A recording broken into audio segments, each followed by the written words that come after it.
Here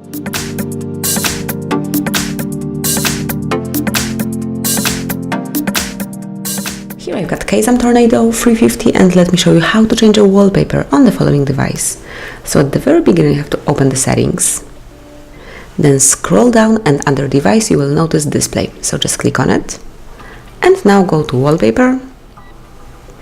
Here it's time to select the source that you would like to pick your wallpaper from, so it can be gallery, one from the live wallpapers, video wallpaper, or just a wallpaper album. So I will pick the last one.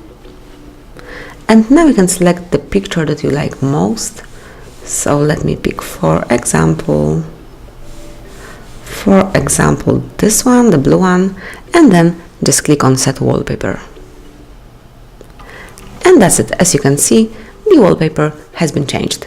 So thank you for watching. Please subscribe our channel and leave the thumbs up.